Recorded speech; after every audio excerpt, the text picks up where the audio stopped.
Today we would be discussing future-proofing your career in an AI-powered job market, and our resource person, Dr. Peter Obichade, is here as well among us. But just before we go on, I wanted to be able to feel the pulse of the room and see who are those that are on the call with us today.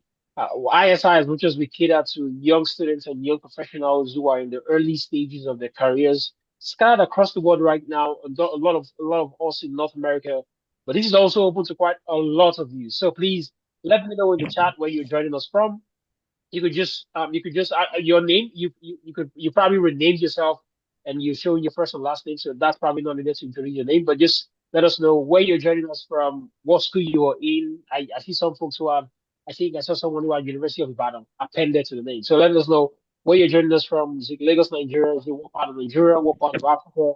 What part anywhere around the world, in the US, in Europe, whatever part you are in, please let us know. Sometimes as well, that also feeds into Doctor your questions, understanding where you're coming from, why you're asking these questions, and how Dr. Peter will be able to attend to many and all of these concerns today. So please go on in the chat. I will be looking through that as we go on in today's session. By way of overview for what this session would entail today, this is what our agenda is for today. We would be having an opening and a brief about ISI and also the YPC, which is the committee within ISI that is bringing you this webinar today. And then I would go ahead to introduce our guest speaker, Dr. Peter Obichade, today. Finally, hand over the reins of the meeting to him. It's going to take us through for the better part of half an hour to 45 minutes, and then we will come back and have all the questions that you might have during the session or premeditated questions before the session. We will come back and answer those questions before we call it a wrap and draw the curtain on today's session.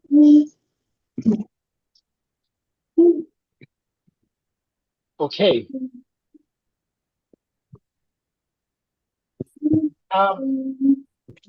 Like I said, as we go on in the session, Mutalib, it's nice to see you again from Berkeley, California.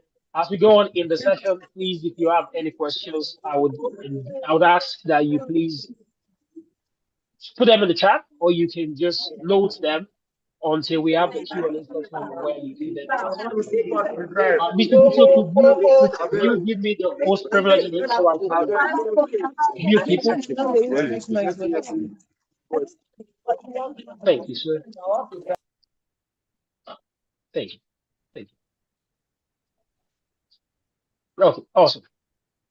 Okay, without further ado, I would like to bring up one of our folks at ISI here for an opening and a brief. Mrs. Titilayo Olujobi is going to be handling that for us, and she is currently on the call. I did see Mrs. Titilayo Olujobi. Mrs. Titilayo Olujobi is one of our board of trustee members here at ISI, and she directly leads most of our efforts at the YPCA together with our Vice President, Dr. Alalade. Mrs. Titilayo, are you there? Hello, everybody, and welcome to this webinar, monthly or is it quarterly webinars where quarterly webinars where we try to bring up really topical issues that would be of interest and of use to you. This particular topic, which is future-proofing your career in an AI-powered job market, I'm sure you'll all agree with me that it is very topical. I mean, AI is not just the future, it is now. And a lot of people have been expressing concerns, as to how AI is going to impact them, whether it's with relation to their jobs, their opportunities, like their education. So, I mean, bringing up this topic, I'm sure you'll find very, very, very useful. Just to talk to you a bit about iScholar. You may know or you may not that iScholar is a USA registered non-profit organization that partners with self-driven scholars in advancing their careers. We mentor and we sponsor qualified scholars for requisite exams, and we pay application fees for admission into foreign university graduate programs. But when we pay for those programs, and you actually start your whether it's your graduate program or whatever it is, we don't just leave you alone. We actually have end-to-end mentoring. And what we do, I mean, there's a mentoring that we do before you get your admission. But the longer term mentoring is what YPCA, or Young Professionals Career Advancement Program, does. What we do is that we provide you support from when you are admitted to when you complete your program, and actually into your professional careers after that, because we know how difficult it can be sometimes when you are in an environment where you don't really know people. The culture is different, and especially in the advanced countries, it can get quite lonely. So we mentor you, and the mentoring is key to our strategy because it provides the support required for you scholars to excel in your chosen courses of study and early in your professional careers.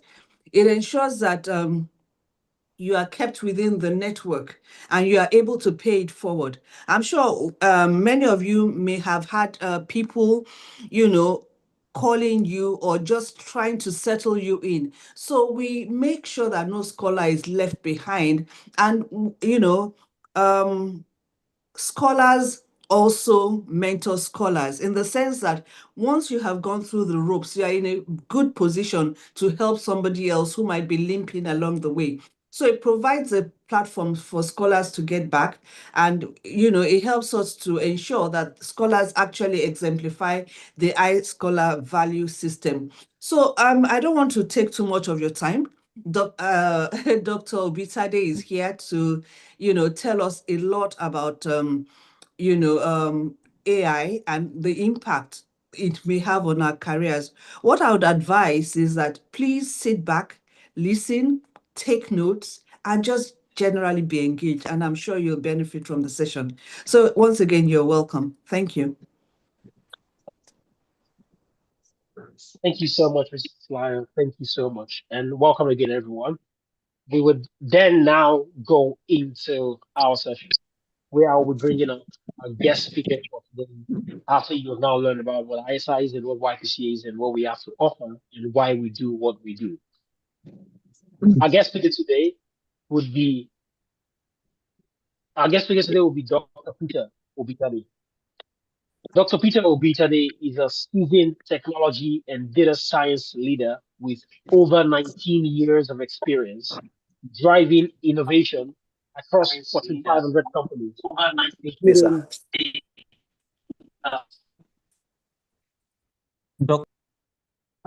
including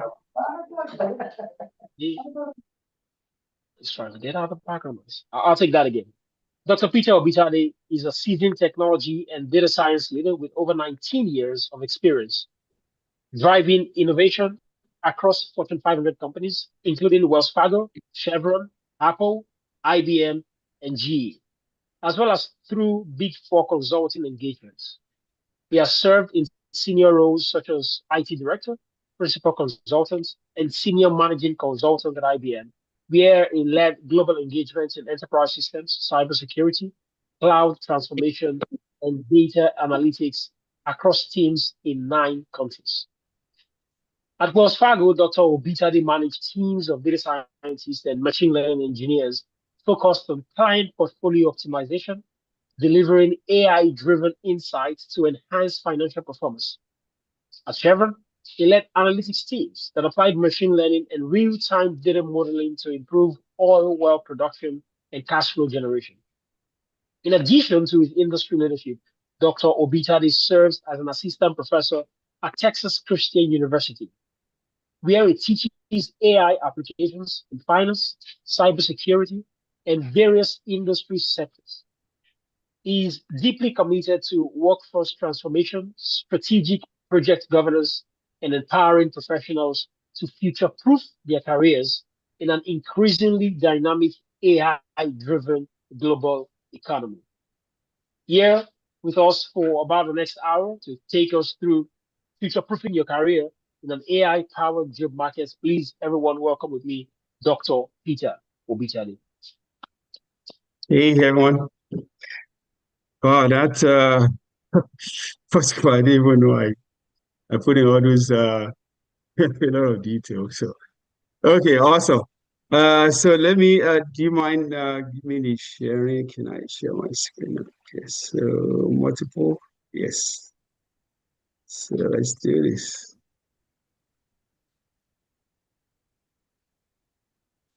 Okay, so let me put it in share mode. Alrighty then. Okay, so good afternoon here and good evening everywhere you are and good morning. So yeah, my name is Peter Vitali. First of all, I just want to recognize Sheyi Ajayi, a very good friend of mine. We went to Unilag together, we're very good friends. So he's the one that actually suggested presenting here. So yeah, I appreciate the opportunity. And also thank you guys for inviting me. So really like it. Okay, so wow, it's going to be a lot of I think I have 45 minutes, so got a lot to cover. So I will try and make it as so just to go straight to this. So this is what I just put together, just the quick outline. So, I'm going to spend most of my time on looking at my own journey to AI because a lot of all these, AI and the impact and stuff like that is something that you can, people can Google, you can use ChatGPT and it can tell you that. So to me, I think what would be more beneficial is us to learn from our own journey because I believe that that can really help a lot of people either, especially most of you guys are starting your career out, so you can know, you know, it is first of all, it's possible. What are things to do, and stuff like that. So then I'm going to talk about a little bit about overview of AI, the type of AI, the value drivers, what is driving all this noise about AI, the challenges and the threats, and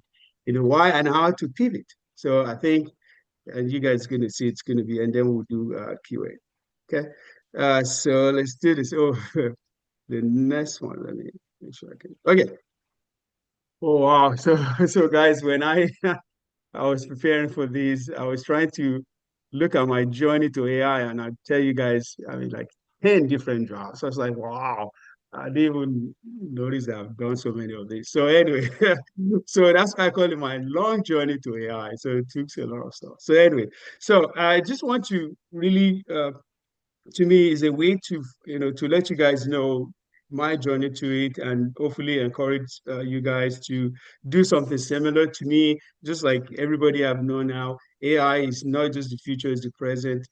For you to be relevant going forward, you have to leverage AI because that's where the opportunities are. So for me, just to when I started, mine was just I had a lot of experience, and I think some of those. So when I came to the United States, I came as a student. Believe it or not, it's been like 33 years. I couldn't believe it. 33. I came in 92, January 14. I will never forget after finishing my NYC. So yeah, so it's been a long journey. So as always, for everyone, when you start in a new company, I mean, a new country is really challenging to start, especially for somebody like me that read history in Unilag. Think about that. I was like, oh, what am I going to do? So, as like most people, I started with Wendy's. I will never forget that. I still see that Wendy's today. I go there and eat once in a while. So anyway, so from there to Taco Bell, became a staff manager. And for me, I'm one of those people that are kind of very driven. Like, I knew when I first came, a lot of people here, people easily give up easily. I met a lot of Nigerians that were like, oh, you can't make it, you can't. Anyway, so for me, first of all, I believe in God and I'm just really driven. So I said, yeah, this is possible. So this is my journey. So anyway, uh, from Taco Bell, became a staff manager. Then I was able to move to Enterprise Rent a Car. I became a account payable clerk. So, and that's one of the main things for me. I will never forget that. So I've been I wanted to get out of enterprise. I want to, do something more corporate. So what I did was I went to the library, okay? And here I live in Houston. Houston is all about oil and gas. So I've been wanting to get to oil and gas. So anyway, so I was like, how am I going to do that? Okay, with history. So anyway, I started with community college. Again, just to let you guys know, half of this presentation will be about my own journey. Then I'll spend the rest half to walk you guys through other stuff that's very relevant. So anyway, so I was like, Okay, so I was like, how am I going to do this? So I started with community college. I did associate in accounting. So I went to library, learned a lot about accounting, how to do taxes and stuff like that. So the first thing I did was to get a resume, embellish it. So I went and I applied for a job at Arthur Anderson. For those of you that are young, you might not know, Arthur Anderson was like #1 accounting firm in the whole wide world. Getting job there, it takes more than a miracle, okay? Well, that didn't prevent me from trying. So I tried. I was invited for interview. I memorized all this accounting stuff, the tax and stuff. Nailed it. I got the job. So awesome. So I was with Arthur Anderson for a while. Then, after a while, I decided to do something different. I don't want to spend a lot of time. I moved to, so I was just going to tell you guys just briefly. So at Anderson, so we have two groups that were the accounting folks, the taxes and stuff like that. And they have the consulting folks. Okay, they were implementing systems, SAP and stuff like that.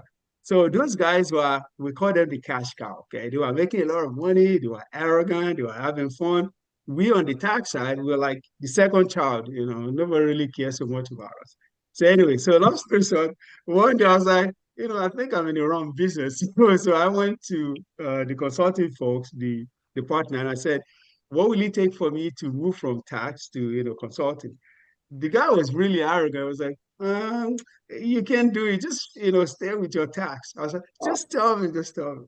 So he said, you need two things. Number one, you need a degree in information systems. And number two, you need to learn either SAP or, any of these systems. I said, is that it? Say, yeah, oh, well, easy enough. Long story short, I, applied for an MBA. I concentrated in MIS. One semester later, I was done. So, and I went to the library, learned a lot about SAP, about systems. So, long story short, I went back to him a year and a half later, and I was like, do you still remember me? So, who are you? I was like, you told me I need two things. I got them already. So, long story short, they interviewed me. That time I moved to consulting. So from then, I moved from CAS and accounting to consulting. So after a while, I didn't want to spend a lot of time. There was opportunity for Marathon Oil Company. They were looking for system analysts. I knew that was going to be better. They were doing a lot of stuff then. So I joined that team. Then after that, and this is very interesting. So eventually, Marathon Oil decided to outsource the IT department. Okay. So, and this is very interesting, and I hope you guys learn from this. So what happened was, so they came to us and said, you guys are going to be outsourced. So you have two options. Number one, you can go with IBM because they're going to outsource to IBM. You can go with IBM. If you go, we're going to arrange the job and everything. You're not going to get any severance package. But if you want to get severance package, you don't go with IBM. You get the package and you go. So guys, guess what I did? I was so happy. Oh, that's good. So what I did is I went online, applied for IBM job, took the package, and I moved to IBM, started doing consulting. So I got both of them. Cool. So anyway, with IBM, I had opportunity to do a lot of projects, Sony Pictures in LA. I did project in Apple, GE, and a lot of stuff. Well, eventually I was tired with, the traveling because we travel, every week, doing consulting. Then I was opportunity for global program manager for tackle for flow control. Apply for it again. I'm trying to so I applied for that job. So one thing that really happened again as I transitioned, for me, I transitioned from role to role, and it's just really very better. It make you more marketable. So anyway, so one day, which is very interesting. So one day with the global project manager, I traveled to almost, I think, 10 or 11 different countries. So in one, we were trying to implement SAP globally. So I had project manager in each of the countries. So I was visiting them. So in one occasion, I was visiting Brazil. So in Rio, our office was in Rio. So I landed, the driver picked me up at the airport. So the guy told me, was like, oh, you came to see the Pope. I was like, see the Pope? This is not Italy, this is Brazil. So the guy said, oh, I was like, what do you mean by that? He said, oh, Pope is here for 2 days visit. So because of that, the whole office was closed for 1 week. in case you guys don't know, South America is mostly Catholic, okay? So because okay. So because the Pope came, they closed the office for 1 week and they didn't tell me. Anyway, so I got to the office, so I have to go to the hotel. I was just chilling in the hotel. So one day, so I was, and there was beach and all this. I was having fun. So anyway, so one day then I was like, this job is it's not challenging me anymore. I need something more. I need something more. So I remember Sheyi and my other friend Femi, Dio. One time they mentioned about PhD. So I said to myself, how can you use my time better? I was like, oh, well, I'm going to do PhD. Long story short, that's how I came back to the United States. I did my GMAT exam, passed it, got admission to do PhD at University of South Carolina in Columbia. So I was flying every week, okay, from Houston, and I had a full-time job, global program manager. So I was doing my PhD. So anyway, long story short, with that program, it was very, 2 years, I was almost done with the program. I was doing my dissertation. Then when I was doing it, I was just having a lot of problem with those professors. It's a long story. Those guys think they are smart, but they want it. So we were always going back and forth, back and forth. So I didn't know they were looking for a way to get rid of me. In case you guys don't know, with PhD, they pay for everything. So they can kick you out, okay? Unlike masters or undergraduate. Long story short, one of my course, I had a C. The next thing they did was the director and the dean called me to their office and said, "Oh, Peter, we have to let you go from the program." I was like, "Are you guys kidding? I've done 2 years. I'm doing my dissertation." Long story short, that's how they kicked me out of that program. So I was really, really, what is it? I was just devastated. But I was like, what are you gonna do? It's life. So I dust myself off. I remember that my GMAT is 5 years. So I still have my GMAT. So I apply again for another program closer to Texas. 2 years, one semester later, I was done, had my PhD. So anyway, so I'm going to wrap this off now. So from there, I got a job with Chevron. So when I was doing Chevron, I was doing mostly cybersecurity, and this is where the AI comes in. So then, as you guys know, AI and all these noise started like 12, 10 years, 11 years ago. So Chevron was struggling, and they realized that they need to leverage some data scientists and AI stuff. So that's where they started the program. So that's where my first exposure to AI. So one of those things they were doing was that they created a new department they call it data something. So, and they were asking people who are interested in learning AI, in leveraging data science tools and all this. As you guys know, of course, I raised my hand. So that's how I learned. We did some training. Then for me, I took some classes. There were some free classes, Harvard. I did that. Then, I showed a lot of interest. Long story short, so that's how I became a manager. So I transitioned from cybersecurity to doing AI. So we were actually building a lot of models to help with predicting the wells, and it's a lot of stuff. Oh, it's a long story. So anyway, so at Chevron, I realized that I wasn't using my AI very well. So I was looking for, I always like finance, because part of my PhD, I had minor in actually in finance, so in investment and stuff like that. So I was looking for opportunity like that. So the opportunity came with Wells Fargo. So I applied for it, left Chevron. There, I spent a lot of time there with a video model to predict stock prices, and it's a good stuff. So anyway, from there, then I started to use my PhD. Was just dormant. I wasn't using it. So I, applied for a job. So now I teach AI and cybersecurity, and, and I retired from West Fargo. I was like, I think I'm done with corporate. I told she was shocked, flabbergasted. So anyway, so I retired like 3 months ago.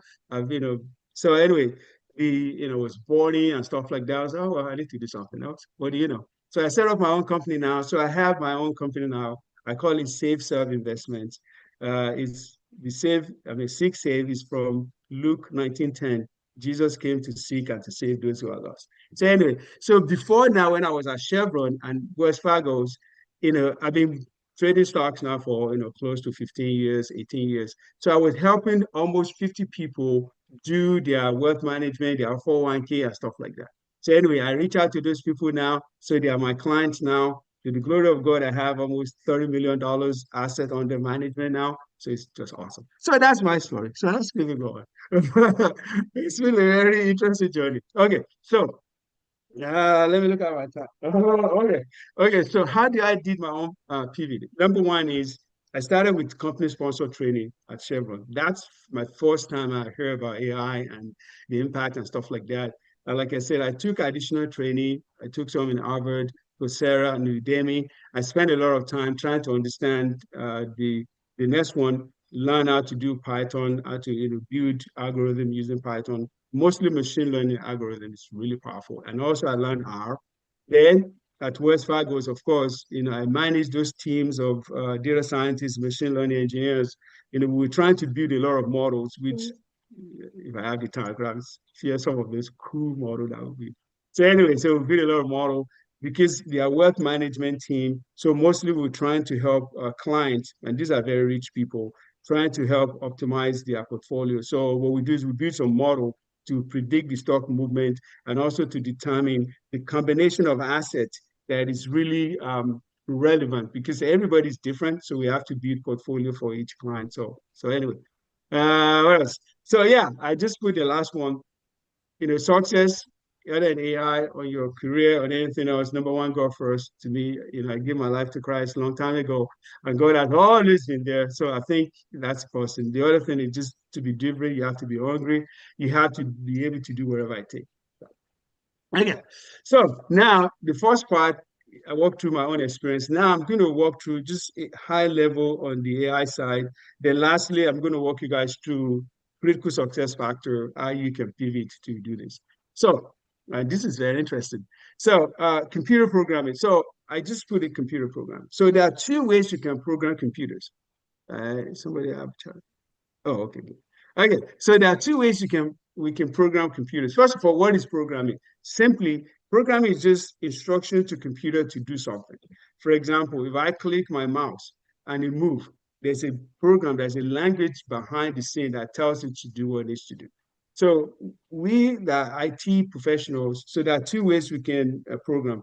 There's what I call traditional and AI. So traditional is really hard code. So what it means is when you do program traditional way, you're telling the computer the what and the how. This, I don't think you guys are going to find it anyway. So what is it? So you tell it what you want it to do and how you want to do it. So the difference that's how we've been doing coding for a long time. So until recently, anybody have, okay. So until recently, then some smart people begin to think that I think the way we're doing this program is wrong. There should be a better way to do it. That's why we have AI. So what are the challenges with traditional coding? The problem is traditional coding is not flexible. Anytime you want to do something different, you have to go and recode again. You have to test, do regression testing. You have to do all those things again because it's really hard coding, okay? Unlike artificial intelligence, the difference is just that rather than telling computer what to do and how to do it, we tell it what we want to achieve and we let it figure out how to do it. Then how does it do it? It learned by experience. So really, one of the reasons, that's why they call it artificial intelligence. What it's trying to do is we're trying to mimic the way human beings learn. Okay, that's what this is just awesome.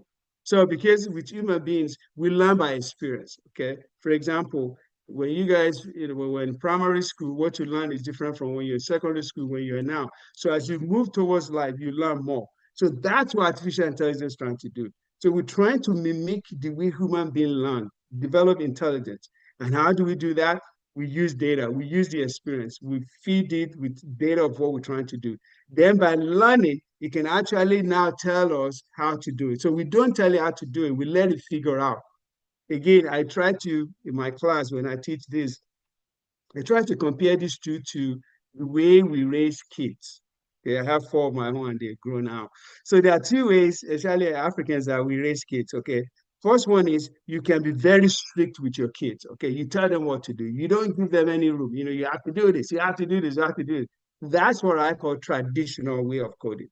The other way is you have some parents that, they are more flexible. They allow their kids to experiment, to figure things out themselves. So that's artificial intelligence. So with artificial intelligence, we don't For example, let me give you guys a good example. So one of the model that I built for Wells Fargo was Wells Fargo actually have like 70 million customers, 70 million customers. Yeah.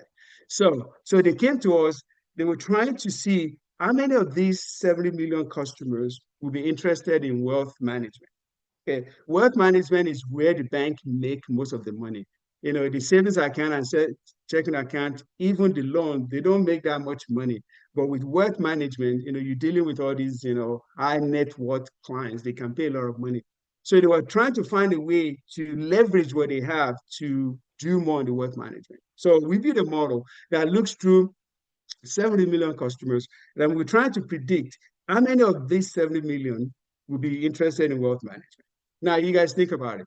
If we use traditional coding, it's going to be hard to do. Number one, traditional coding, you have to tell it everything, step by step, what you need to do.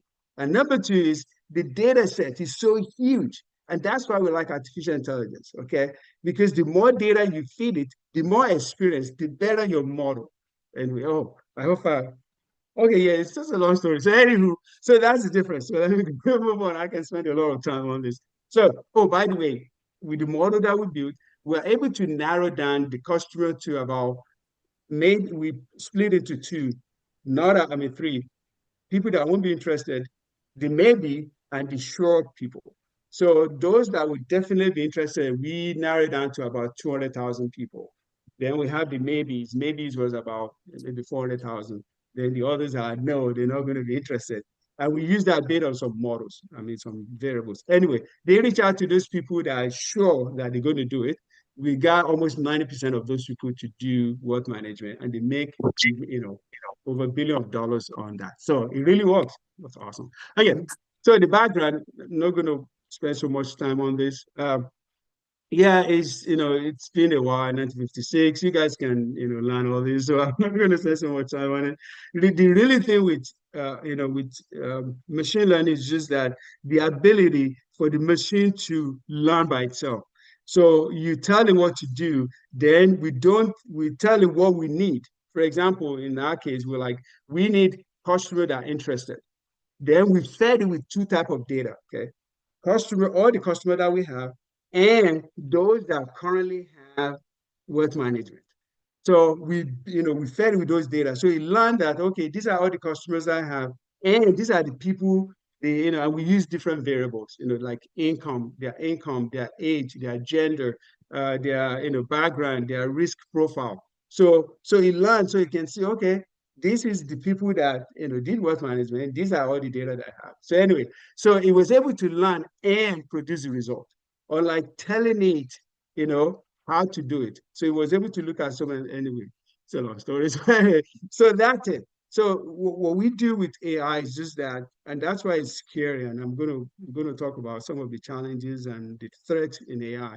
So anyway, so that's what AI does. It's like we feed it with the data. One of them, machine learning is my main focus. Machine learning and deep learning, those are just awesome. So we're talking about, yeah, I just put in the definition here. Mostly we need it can make decisions, it can solve problems, and it can improve over time.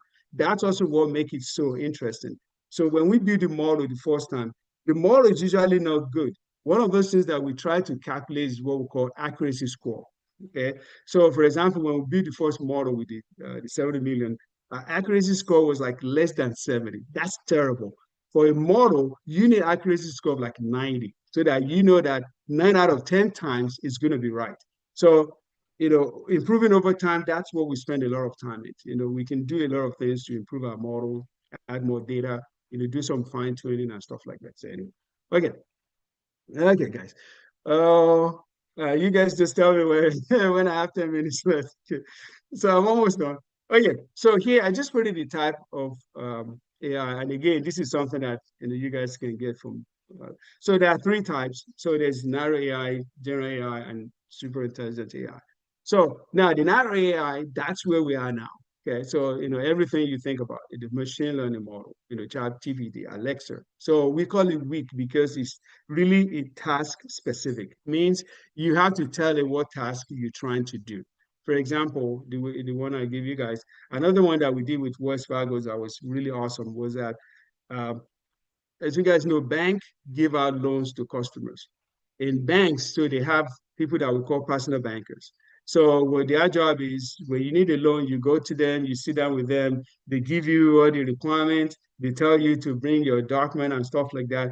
Guys, those AI can easily do that. So we build a model to actually automate that in the sense that everything is, digital. You don't need somebody to look through that. So we build a model that, oh, I can walk you guys through that model. Anyway, so that's what we call the task. So it's a specific task.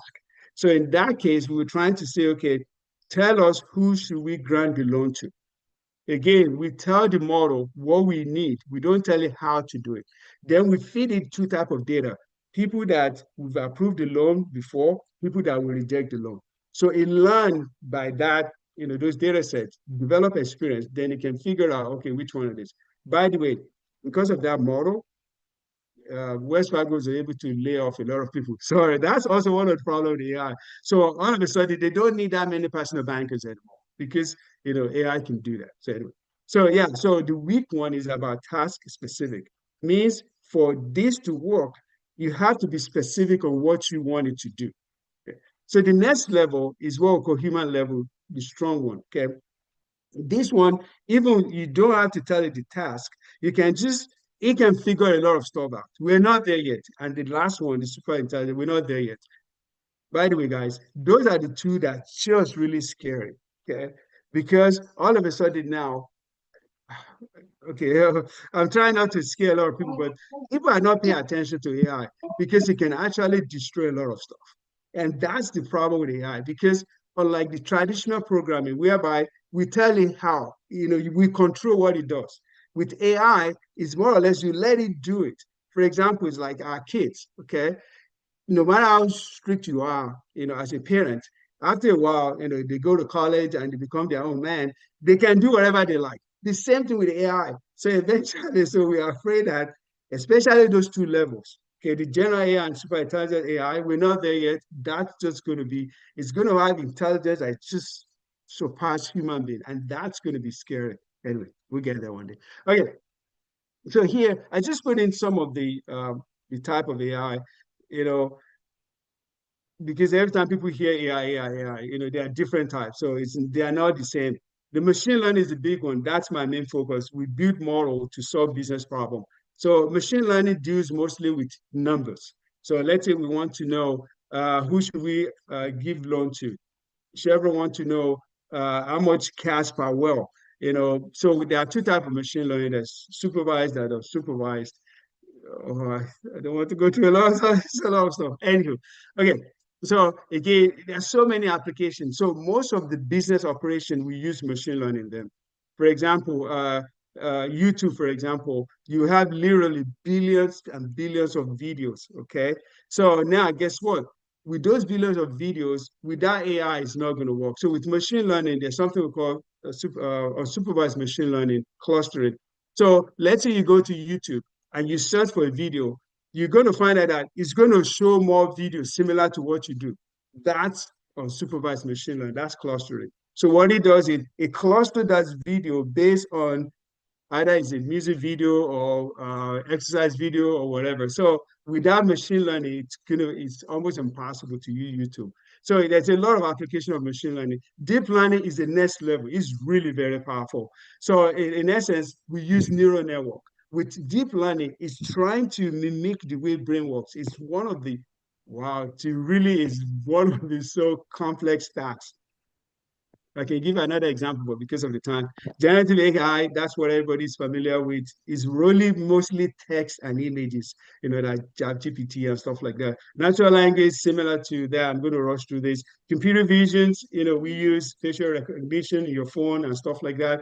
Robotics, that's the next one. It's just huge.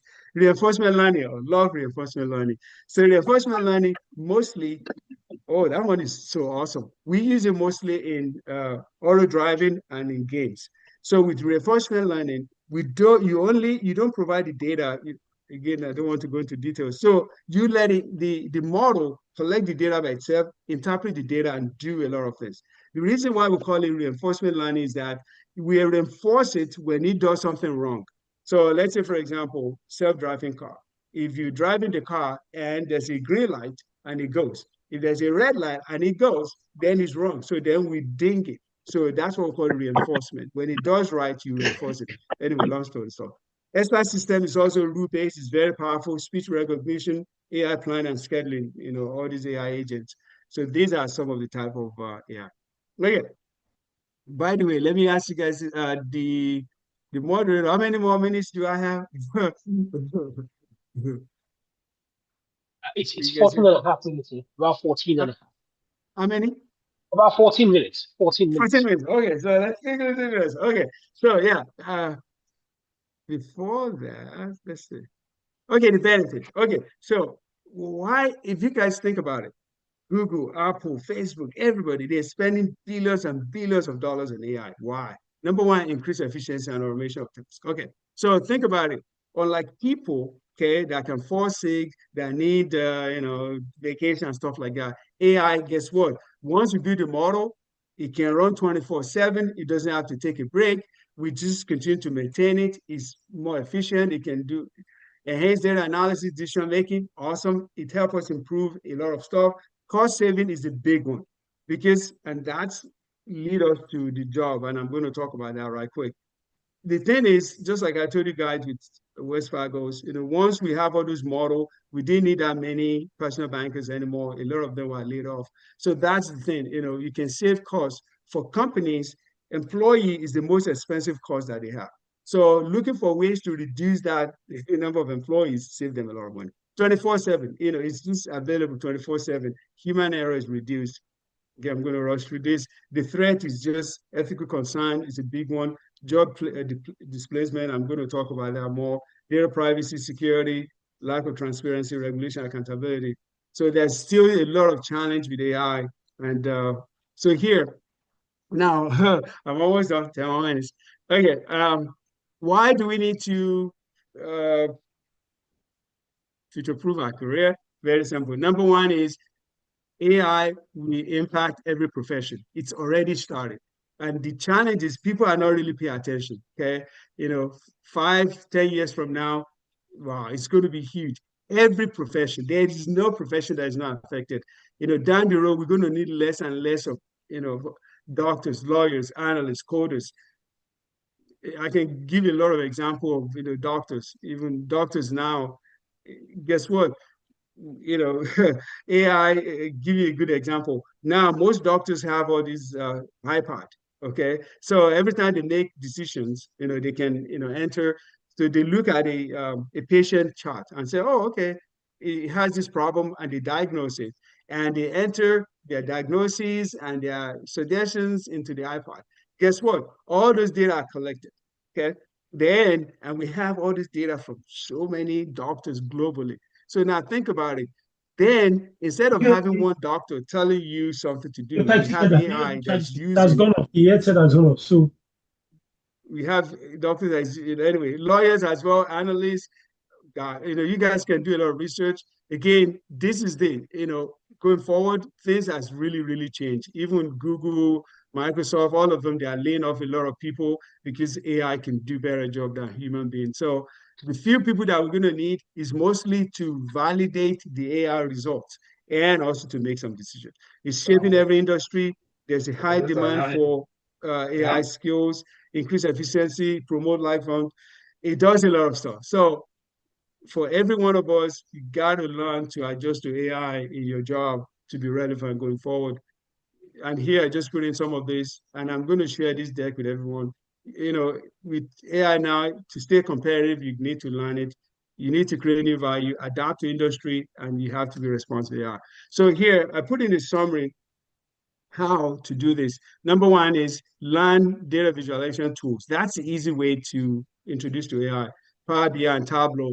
There's a lot of free video on YouTube on all this because now, data visualization is so important because all this, we create graph, charts, and stuff like that. You have to develop and improve your analytical skills. It's going to be critical going forward. Communication, presentation skills. We're not going to need people to build, do a lot of stuff. Mostly, we're not going to need them to analyze the results that the AI generates and be able to communicate that, help them decision making. The third one is so critical. We call it storytelling with data. The ability to, to get insight, business insight, trend patterns, make recommendations in decision making. That's going to be critical going forward. Learn Python and R. Learn advanced ChatGPT. By the way, people use it for small things. You can use it for a lot of things. For example, I use it to do market prediction. It's really good. Learn Copilot in Microsoft Word. Consider change your career. I told my class and everybody else, going forward, 2 jobs that's going to be the best going forward. Number 1 is AI. Number 2 is cybersecurity. Every other job, we're going to need less and less of them going forward. Accounting, finance, everything, no matter what it is. For example, accounting, I can even build a model to close the books in debit and credit.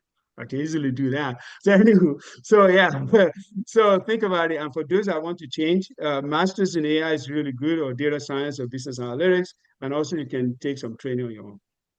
Almost done. Here I just put in some detail, learn AI, upskill, demand, apply you can apply AI in current roles, learn all these different tools, develop human skill that cannot replicate. Emotional intelligence and leadership is very critical. The ability to interpret results and to see how we can leverage in decision making is going to be critical going forward. Communication skills is so important. Embrace lifelong, you got to continue learning, build a strategic network, showcase your readiness, explore. And here, lastly, I put in some of the roles. So for currently in our current roles, the big one is machine learning engineers, somebody that initially we need them to build a model. Right now, most of them, they don't build a model anymore. We have all these RML, there's some model that can generate the model by itself. So we don't need people to actually write the code, but really to validate the code, to test it, and also to communicate it. Data scientist does that, AI engineer, computer vision engineer, that's a big one, and also machine learning, NLP engineer, deep learning engineer. Deep learning is so powerful, neural network. We need people that can actually, once we generate it, because sometimes the model, there's something we call AutoML, the result, sometimes there's error in the model. So we need somebody that can look at those errors, can figure it out. Sometimes the result of the model might not be correct. So we need people that can do those. Now, AI integration business role, AI product manager, business strategist, solution architect, citizen data scientist. These are roles that currently, people are moving to. People that don't like really technical role, you want business role, this is very good. Now, the emerging roles, okay? Prompt engineer is a big one, somebody that can actually create a prompt. One of the challenges with LLM is that, I hope you guys figured out when you do ChatGPT, you have to get the question right for it to really produce good answers. So we need some engineer that can help design all those prompts so that users don't have to figure that out. AI trainer, that's going to be important. Generative AI developer, human-in-loop designer, AI ML ops operations. Because one of those things is once we build the models, we continue to maintain it. We want the model to continue to do better and better and better. The accuracy score to continue to increase and reduce the error rate. Systematic data engineer. And that's about it. Wow. So guys, so in a nutshell, it's, to me, AI is just awesome. I mean, and it has a lot of challenges. So yeah, so let me open up to questions, and that's it. Awesome. Dr. Bitali, thank you so much for your time. Sure. Thank you, and thank you for such a session as well. I know we are having questions coming in the chat right now, but I primarily wanted to say as well, you definitely had a very personal touch to this, the way you went about things with your story, and said it was probably going to be 20%, 50% of the session. But I think it helped us, at least personally, it helped me to be able to see the person behind the voice, beyond just throwing AI and throwing a whole lot of those. You helped understand this is where I started from, this is where I am right now, and this is all of the path that got me there. And so that helps us be able to see, okay, that's a human being who took up a lot of roles and eventually got to where they are right now after having leveraged AI. And so I know we do have some questions, but right off the bat, I was just going to ask something that you spoke about. And I think because I told you had 14 minutes, you probably rushed the end of that. But I would like to speak to it a little bit because as ISI, for example, and beyond ISI, we cater to more than just technical folks. And it feels as though, from what you've said, that the definition of technical would be further narrowed down to be very AI centric as the days go on. So, for example, someone in business administration, for example, an undergraduate in Nigeria who is just finishing that up, what would your general advice be to someone like that? I just want you to speak a bit more to those who are in more commercial roles and in the arts, and not directly science, because or science or technology or like very technical engineering roles, because 80 to 70% of what you had spoke a little bit about developing engineering and all of that, but not everybody would be geared towards that. So what would be your general advice to some of our students and students in general who are in the non-technical or non-science disciplines right now? Exactly. Yeah. So for people like that, so we have we call it a business analyst role. Okay. So business analyst is what you do is the gather requirements. So in my team, I have business analyst, there's data analyst, there's data engineer, there's data scientist, and there's machine learning. So for people that are not technical, where they start is what we call business analyst role. So their job is to gather requirement from users. Okay. So let's say for example, a marketing department manager comes to me and said, Peter, we need a model to do this and that. So they'll be the fourth one. So they'll meet with them, document their requirement, understand what they're looking for. So that's their job. The other thing they can do also for somebody that is not technical is learn how to use simple Tableau and Power BI.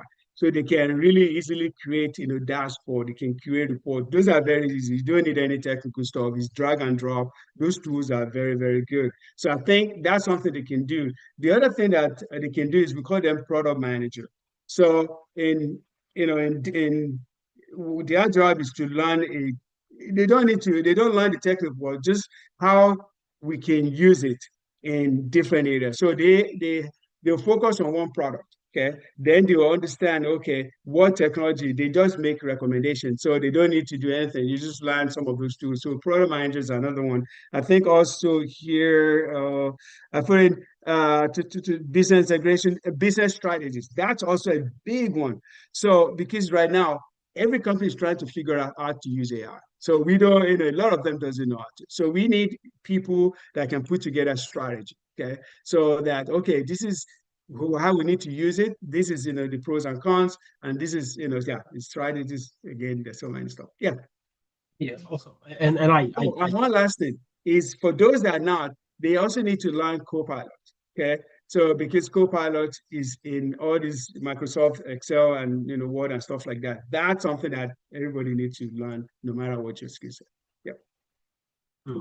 Awesome. And I one thing you said that I definitely I've been thinking about as well recently is it feels as though the speed of adoption for many companies of AI it varies. Like say you go to the west coast of the US, Silicon Valley, California, for example, how fast people are adopting AI is probably a lot faster than say in the Midwest of the US. And so there are rules that people are taking up there. It seems as though what I hear as well is this will be very prevalent and it'll be everywhere, that it's going to be as easy as using a Google search would be the way you use AI. Like you have to be able to use that. And that example of Copilot, like you said, the quality, the one thing I also take away, you talk about prompt engineering, like the quality of your questions. Sometimes you don't ask the right questions, you don't get the right answer. Brings me to maybe your next point before I take a couple of the questions that we see in the chat right now. You showed a table that I had never seen before. I didn't even know there was like the super intelligent AI. I knew right now, like I can't remember if you called it the basic, but it was one you called the Gen AI. And I've been hearing a lot about Gen AI being around the corner. And I know you are not trying to spread fear in this conversation. As much as you said, oh, this could be a near reality, you also gave us tips to stay relevant, roles you could start looking for, and how you can become, I like to think of it as existentially flexible. Like you were in your role when Chevron was starting out, and you raised your hand to say you were going in there, even though there was a gray area and you didn't know what to expect or something. So again, to these aspects and to this point on AI adoption and jumping into that, I'm going to take some questions right now in the chat. Some of it, Mr. Victor Gumala asked, as the products of innovation help us to optimize our processes, it also eliminates job opportunities. So you also said we're going to have lesser and lesser and lesser and lesser of some kinds of jobs, and more and more and more and more of AI-centric jobs, or jobs geared towards artificial intelligence. Is there a way to insulate? How do I insulate my job from the onslaught of AI? Exactly. So yeah, so this is it. So one way to do that is everyone has to find a way to two things. Number one is if you can change roles, okay? If you cannot, in your current role, find a way to leverage AI there. So that's why the co-pilot phase is very important. The other thing is, for example, there's this doctor friend of ours, I was working with him on how to adopt AI. So a lot of people, they are very too slow to change. Okay, so now even for all those doctors, so I've started working with him on leveraging AI in medicine. So learning some of those tools. How do you interact with AI? So if AI makes some suggestion to you, how do you analyze it? How do you see what is wrong in it? So to me, I think the way to insulate your role is, number one is this: develop analytical skills, the ability to look at what AI produce and be able to translate it to decision making is going to be critical. Number three is the ability to look at all this output that AI generates and see how I can actually leverage it. So it's a lot of stuff, but you got to be able to work with AI because, by the way, in terms of the job loss, okay, the few people that are going to be needed will be people that can relate to the AI, that can add more to it, that can interpret the result, and that can use it for decision making. So we're going to need people that are analytical, people that can present, people can problem solving skills going to be critical. So because AI cannot do a lot of problems, especially complex problem. Even when we generate the models, we still need to be interpreted to the specific situations that we're in. So anyway, yeah, so that's one of the ways you can do it. So again, two ways to do it. Number one is if it's possible to change job to AI role or cybersecurity. If not, learn a lot of AI tools and see how you can use it at your current job. Because in the final analysis, when we decided people that we're going to lay off, which I've done so many times, unfortunately, so we see people that, and also you have to be flexible, be willing to change, because that's the problem with a lot of people. They are scared to do something new. So especially people that have been doing things for a while, so they stick in their own way. People like that, we let them go like that. You gotta be flexible. You gotta be able to move with the time. Understood, sir. And Dr. Vitale, I would probably say I like your joy and the smile on your face when you think about some parts of your answers, and you're like, oh, that's deep. And you think it speaks a lot about your personality and wanting to just tell people as much as you can about how they should position. But I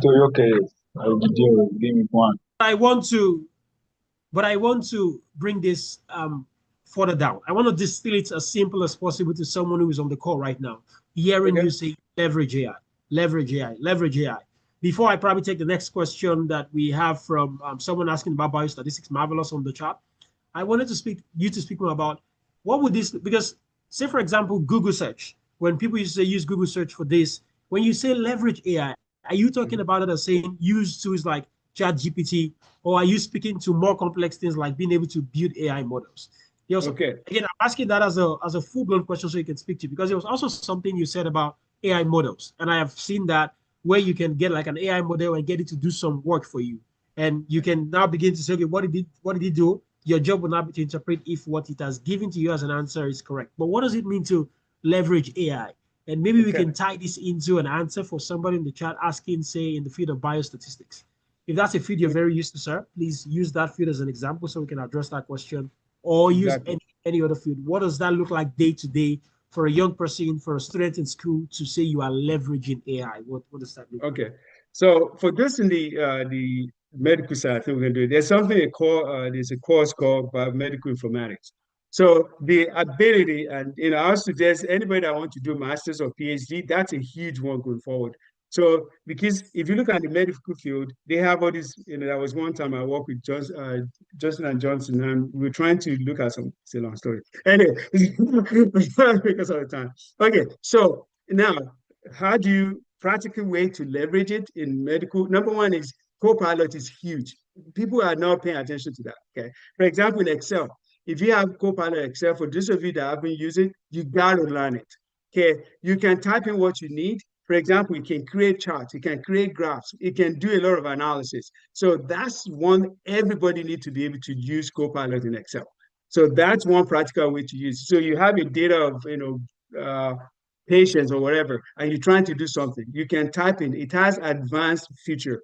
actually leverage Python. Okay, it's going to generate Python behind the scene. So everybody needs to learn how to use Pilot, Copilot. That's number one. Number two is another thing that you can do is ChatGPT. Okay, most people use it for all this simple stuff. It can do more than that. You can load your data there, okay, and it can build the model for you, and it can do some interpretation. The only challenge with that is you have to be good at the prompt. Okay, so for example, when I use it, currently I use it for, as you guys, as I mentioned, I have my own investment thing now. So I use it to do stock prediction. So, for example, one of those things I put together is a newsletter for my client. We're trying to predict what's going to happen the rest of the year. So I started with ChatGPT. I loaded some data, okay, some 5-year data to ChatGPT. Then I was like, okay, based on this, and I put in some specific stuff.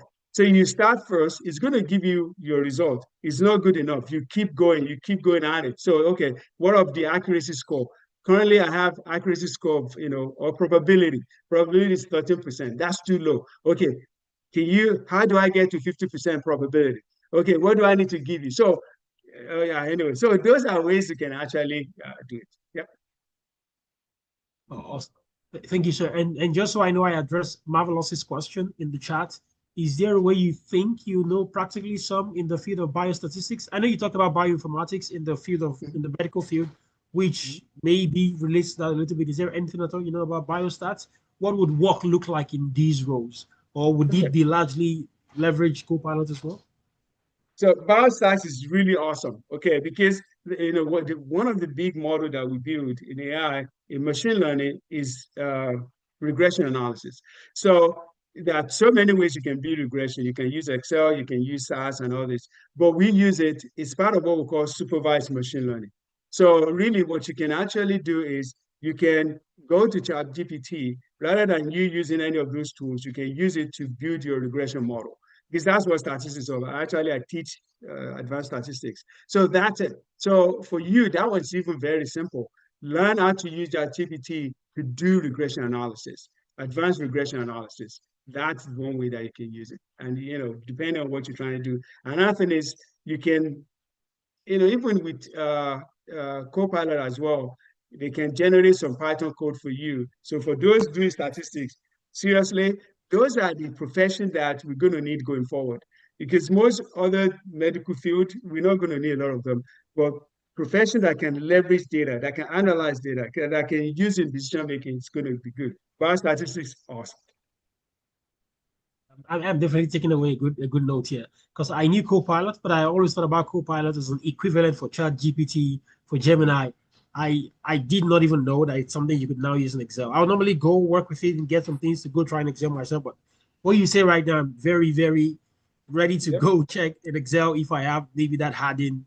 Is it an add-in to get active, or is it on? No, it's come with Excel. So once you open Excel, you're going to see on your right, Copilot. I'm definitely taking a note to go do that myself. Okay. Somebody else, it feels that people have questions from specific fields. I have GD as well in the chat wanting to ask about if you have anything or know anything about how we could use that to maybe create a business model and monetize it, say in the field of real estate and AI, for example. How do you see AI revamping the field of real estate? Exactly. So yeah, that's ChatGPT for you. Very simple. When I did my company, the one I just did, I use a lot of it. Okay, so I go in there and said, because it has access to a lot of all this data from the web. So just put in, you just say, okay, create or generate a business model or whatever it is that you need.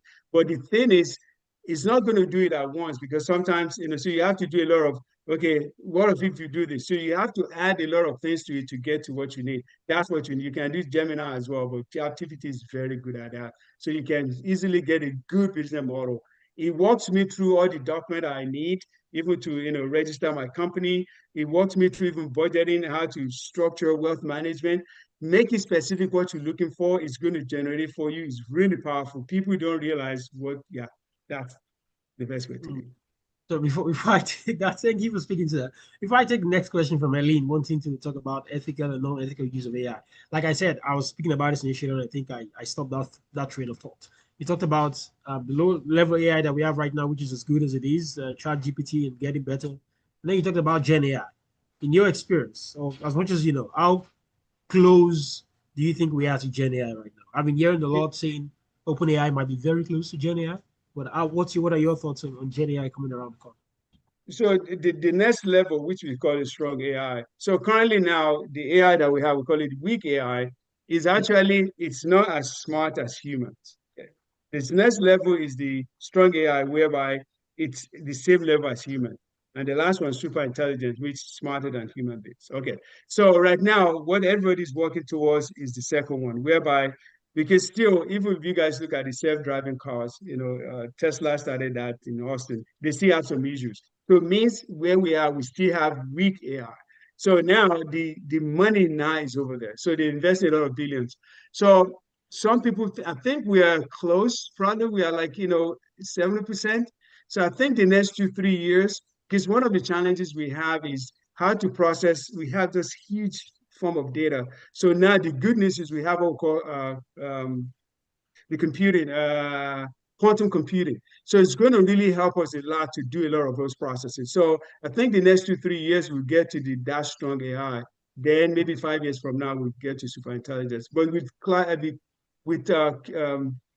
computing, even though we haven't achieved it yet, but they're really making good progress. Once that one is good, yeah, we'll be going to the next level. So yeah, 2-3 years from now we'll be that level. Awesome. And so while you were speaking about that, Ellen wants you to talk about the ethical and the non-ethical use of AI. What are some of your thoughts and perceptions on the ethical and non-ethical use of AI? Yeah, that's one of the big problems. So if you guys think about it, everything that has advantage also has its own disadvantages. Oh, Femi is on the line, even though Femi is there. Oh, Femi is a good friend of mine. Okay, yeah. So back to the question. So yeah, so people can use, just like cybersecurity as well. We have ethical hackers and we have good hackers. So it's just the same thing. So yeah, people can use it, and we are seeing the side effect of it now. People creating fake video, okay, creating, so that's the problem. But we don't have any choice, especially in the United States. We're competing against China. So China is a long story. One of the things that I attend so many seminars, and one of the things we're trying to do is put a kind of a guardrails, because if we are not careful, we can just get out there. But the problem is, if US put in guardrail, China is not putting anything. So US don't want to be behind. So that's why everybody's spending a lot of money on that. So again, the ethical piece, unfortunately, everything that is good also has disadvantages. So there's nothing we can do about it. We just have to go with the flow and hope for the best. Very well said. Sometimes it's what influences you could be beyond you. And again, to our audience, thank you for the questions you put in the chat. That has helped me push things out to Dr. Obitade to help respond. This is primarily for you. If you do have any questions, please use the raise hand feature if you want to ask questions live. We have about 10 to 15 more minutes on this session and with Dr. Obitade. So if you have any questions, let us pick his brains on any of these things. Please use the raise hand feature. Dr. Akombi, I'll bring you up now. Would you go ahead and unmute yourself? Yes. Oh, thank you, Mayokun. Good afternoon, Dr. Obitade, and to everyone on the call. Dr. Obitade and I, we've known each other for 20 years, and what I actually want to say is not really a question, but just to make a comment, because I know most people on this call, many of us are PhD students. They are at the end of their program or about to start.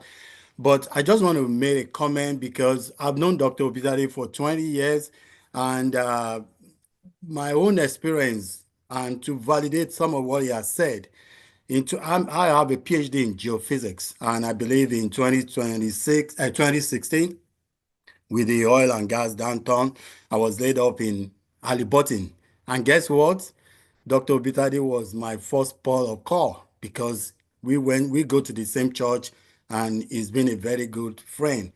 And pretty much more of what he has said today was his advice to me. In fact, I remember several times I would go to his house to go and see something, and pretty much all this advice about how to navigate, how to pivot, how to change. And at the end of the day, as of today, I've completely moved from geophysics. I work in the IT industry now as an IT manager with the government agency. So I want to just bring this up to some of you who may be thinking, oh, wait a minute, what he's talking about is not even in my field. Be open, be out there, be ready to learn, be ready to do things. I never went back to school. Most of what I did was just to take cybersecurity certification, IT certification, project management, and within a few months, in fact, at a point in time, I ended up working with him in Chevron during this time. So again, thank you, Dr. Obitade. I mean, when I saw you going to be here, I was like, oh, awesome. So thank you. I really appreciate it. We thank you for the talk. And again, guys, don't be scared. What he's just said, I mean, I'm a valid, I would say, testimony of how you can change from a profession or a career and move on to something that is relevant now. So again, thank you, Dr. Obitade, and thank you, everyone. Awesome. And just to add to what he said, you guys think about it. I think to me, I think the challenge is every one of us, we're always scared of something new. Okay. So you have to find a way to overcome that. For me, guys, think about it. I read history for crying out loud. Okay. I didn't even know any math, nothing.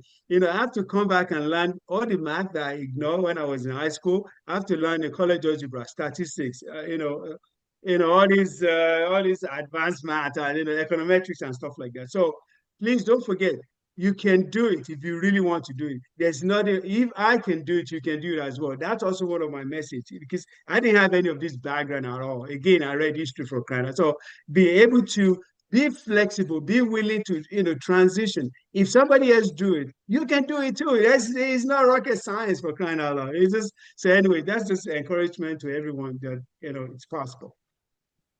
Thank you, thank you, Dr. Akobi. Thank you, Dr. Obitade, for echoing that again. We don't have any more questions in the chat, but I still do have quite a number of questions that I could keep regaling you with. But before we kind of like go into this, I kind of want to just bring this down again. That was a good note you ended on speaking about your own flexibility as well, your readiness. I definitely heard that a lot as a theme when you were speaking through your roles, having gone through 10 roles. And I was so happy you established that as a background, because it helped us understand you, see some traits that you had, and how those traits helped you and can help humans in general about them. But I think I would like to hear from you a bit about soft skills, for example, in the workplace. As much as you've spoken on technical skills and in the role of AI, I've definitely also heard some things about how soft skills would not be a lot more pronounced. There was something in your slide you said about telling stories with data. Oh, yes. You could be technically sound, but you might not be able to tell a good story about it. You might not be able to vibrantly present your ideas and get them out there. How do you see AI probably helping with that skill, or helping you generally with some of those kinds of soft skills beyond just technical discipline? Exactly. So the soft skills, and that's also another thing. So one of the ways that you can remain relevant is the soft skills, because the technical piece, AI can handle that, but it cannot handle the soft skills. So in my team, a lot of, have more, I call them business analysts and data analysts, more than machine learning engineers. Okay. After a while, we start hiring more of those. So we call it storytelling with data. The ability, once we generate the model, the ability to generate insight from it. For example, okay, how can we improve our sales? What are the customers that haven't done this? And the other thing is creating those visuals, because it's easier. So creating like card graph, KPIs and stuff like that. So those are soft skills, and be able to now understand and say, okay, look at patterns, look at trend. What trend do we see, in our sales? What trend do we see in our customer deposit and stuff like that? And lastly, recommendation. You look at the data set, you look at the models, then what do you recommend? Those are soft skills. You can say, okay, guys, I think based on what I see in the data, I think I would recommend we move to this, we do this, we do that. Those are things. So fourth is ability to, generate insights, okay, from whatever we produced. Number two, identify patterns. Number three, trends and recommendations. Those are, and lastly, being able to present it to management, because all management they need, we used to, right now, before we used to do intuition to make decisions. Now we're using data-driven decision, okay? So the ability for you to communicate to a manager to say, this is what I get from the model, and this is what it's going to do, and these are the implications for our business. It's going to be critical. Storytelling with data, that's huge. Awesome. Awesome. Storytelling with data. That's what we call it. That's great. Any other questions? Anyone have any questions? Raise hand feature. We've got about 3 more minutes with Dr. Peter Obitade here. Any final questions? Okay. Dr. Peter, I would like you to kind of wrap us out with maybe a 3 to 4 minute charge to young professionals, really. And I don't want to distill everything that you've said to us into one point. But if you could leave some final thoughts, final advice based on your long history of having worked and being flexible, and common mistakes that you think you see some young people right now coming into the workforce wanting to really stick to a niche and not be flexible. If you could give general advice about that to kind of close us and help us draw a curtain. So I think to me, and that's why I started with my own journey, okay? I think, again, starting from history. So to me, I think the biggest thing is, everybody wants something good, okay? But not everybody is willing to put in the time and the effort to suffer for it. Nothing good comes easy. That's it. That's what life is. There's nothing you can do about it. That's one thing. So, and the ability to transition, okay? Don't be strict and rigid. This is what I want to do. You have to be able to look around you and say, guess what? Things is moving different direction. Okay, I need to change. Because that's why you see people when they get laid off and they struggle to get another job. And also, you got to be constantly looking at what is next. What is next? You can't just sit. Again, that's why you see some people 30 years in the same job, and when they're laid off, they're screwed. Okay, so don't forget, as you get into the workforce, okay, be always looking at what is next. How can I improve, and be flexible. You got to, and don't think that you cannot do it. There's nothing. If you put your mind and heart to it, you can actually do it. And again, AI is here to stay. Seriously, it's going to get worse in terms of job. We're going to need less and less people. Every profession, I kid you guys now, if I have the time, I walk you guys through every profession. Lawyers, lawyers, seriously, the only thing we're going to need them is just present in court. Because guess what? We can be a model, all this LLM can do brief. Finance, accounting, everyone, pharmaceutical. So again, learn AI, start with Copilot, learn ChatGPT very well. The ability to do something. Again, I can say all this. So just in a nutshell, I don't want to speak TikTok. Be flexible. Just be flexible. Know that somebody else learning, you can do the same too. AI is here to stay. For you to be relevant going forward, you got to leverage. Either you move to AI space or find a way to use AI in your current job. Thank you, guys. I appreciate the opportunity to join you guys today.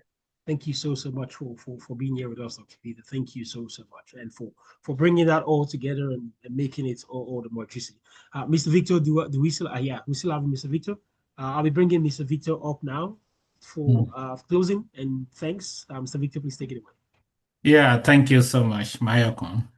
Dr. Obitade, we couldn't have had a better speaker, teacher, lecturer to do justice to this topic. When we look at your personal story from an absolute art background, history, pivoting to finance, pure finance, and then from there to tech, top of tech, and of course today, merging, blending all the historical experience with academics. So, and I think your students are the most blessed because you are not just bringing a classroom experience to them. You are bringing real life, real life experience. So we are privileged to have had you today. And like Oliver Twist, this will not be our last engagement. As a matter of fact, this is your community. Personally, I'm proud and I'm excited when I see somebody from my stock doing great things. So you are one of our finest. So we would like to continue to sustain that relationship. Sure. So thank you so much. And I want to especially thank Mrs. Olujobi, our board member on the YPCA Young Professional Career Advancement team. Thanks for all you do. And Dr. Alalade, who leads that team, Dr. Alalade Babatunde, thank you for all you do. And of course, our very, I don't know how to describe you now, the MC, the manager of YPCA, everything. So we are proud of you, Mayokon. Thanks for all you do. You brought a lot of, you made the section very, very more valuable and the best use of our time. So thank you so much. And I also want to thank Dr. Ajayi, Oluseyi. I kept hearing his name as a friend. I mean, I never knew about this, that being a brick builder, of course, all of us work together as a team. I'm super, super grateful. And of course, on behalf of the leadership team, we just want to say thank you to everyone that has made this a big success today. And I see a lot of our partners online because even though the focus is for our young professionals, and of course our students, but I can tell you I've gained so much in today's section. I've learned so much in every webinar organized by this YPCA. So we look forward to more. So thank you for all you do, our partners. And of course, to our student community. Again, many people have said this many times. If many of us had even 1% of the opportunity that you guys have right now, 10 years, 20, 30 years ago, maybe our career trajectory would have been much better. But we are not complaining. We are trying to we are trying to be compliant. So, but you guys, you've had it all. It is, you can take the horse to the river, but it is practically impossible to force a horse to drink water. So please leverage. Leverage is a word that has been repeatedly used here today. Leverage this. Leverage on every opportunity. ISI as an organization, we, just like Mrs. Olujobi said in her opening remark, we don't just onboard you to leave you. You are mentored even before you arrive at your school. And when you are here or wherever you go for grad studies, we are still keeping tab. We just, because the most important thing is to see each and every one of you excelling, not just like today's topic. It's not just training you to have a job, but wherever you are, whatever field that you have chosen to as a career path, please, your excellence in that field is our pride, and that is exactly what we are doing. So the key message for me today, I know AI is not going to take my job. I just have to retool, I have to upskill. So, and that is exactly true for each and every one of us. So once again, on behalf of the leadership team, our board, and the management team, we want to say thank you to Dr. Obitadi. Thank you to our YPCA team. Thank you to our partners and, of course, our students. Thank you so much for showing up for today. And let's look forward to the next one. Back to you, Maya. Yeah, thank you, sir. Thank you, sir. And again, until we come your way again, next quarter in a couple months, everyone, please have yourself a good rest of your Saturday, your evening in Africa, your day in the United States or every other place, and do take care. Bye, everyone.